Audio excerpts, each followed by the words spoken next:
Hi everybody, welcome back. Now I'm going to be teaching you how to appreciate wine. I'm going to teach you my method of what I learned when learning about wine, which is called the 4S, which is smell, swirl, sip, and savor. These are four S's techniques, which makes it very easy to remember, easy to do, and very practical. This way is a more professional setting for tasting, as well as more objective. So it's not just saying, oh, like I like the wine, or this wine tastes good. We're going to teach you these techniques, and this is where you can start and slowly build your appreciation for wine.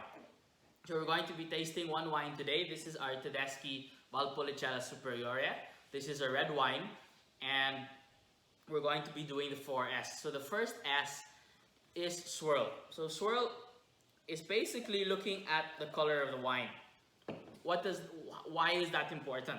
You know, wine is red, wine is white. No, it's not just that. The color can indicate as well something about the wine, or tell us a little bit about the wine before even smelling or tasting it.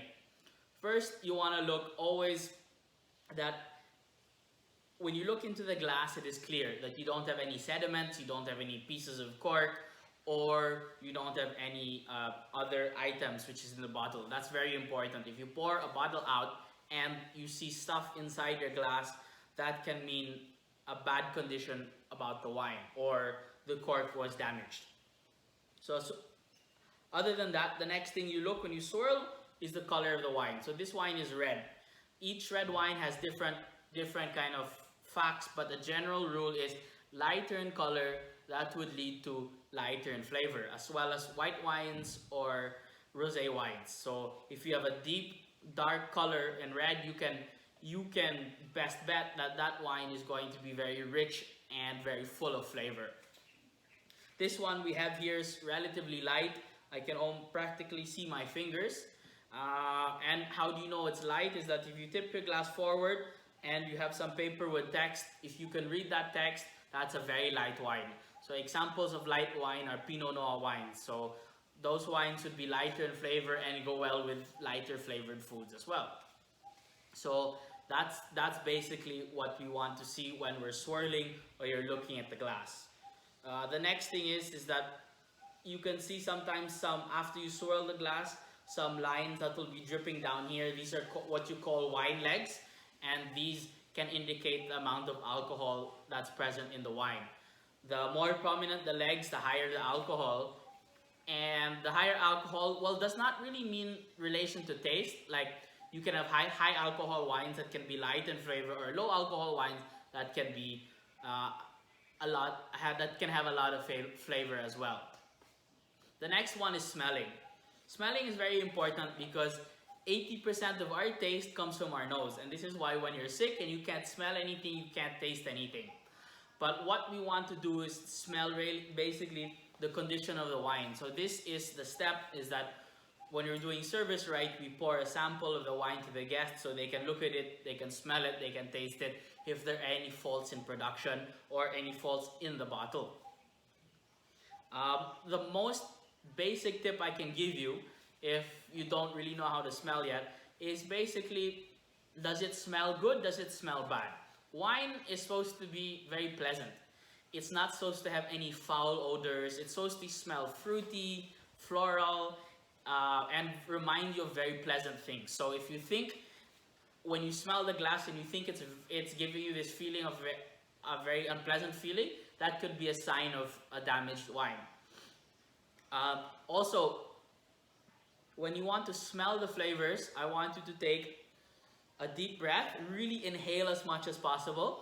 You can do this 2 or 3 times, because each time that you inhale the wine or inhale the aromas in the wine, you'll get more aromas and your nose will get more acclimatized. So the more you inhale, the better.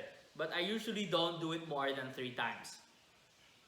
Lastly is, you can't smell aromas that you don't know. So always look when smelling, try to relate it to something you know.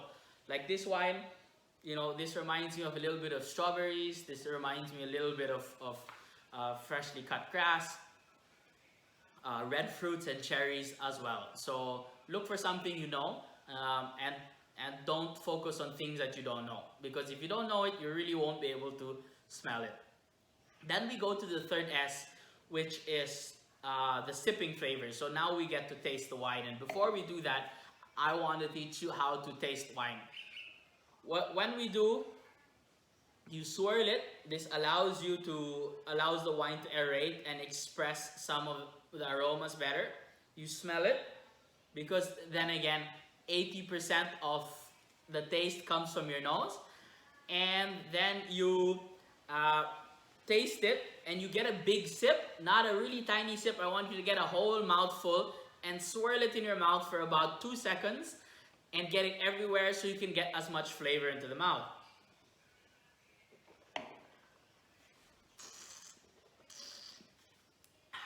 This way is that you get it all over the mouth and as much taste buds to have the maximum flavor. You do this when tasting the wine. You don't do this every time you drink and you swirl everything, but only when we're doing like this in the setting where you taste. And then you'll notice you'll get a lot of flavor to it. First one I want you to notice is if the wine has a lot of residual sugar. So this is the wine sweet. You can determine this by the tip of your tongue. That's sweetness. The next thing is acidity. Sometimes wine has high acidity, and high acidity can be good depending what you're eating. And you taste the acidity in the back of your mouth here in the gum parts where your teeth end. If you feel something here or makes you want to drink water, that can be a sign of high acidity. And then I want you to notice a little bit of how the wine goes down. If it doesn't really have a burning sensation here, this means the alcohol isn't too high. It makes it very pleasant. The last S is savoring. So this is remembering the wine that you drank. If you don't remember it, then all what you did, all what you learned will go away. And wine is about remembering. A key tip is that I try to remember only the wines that I like.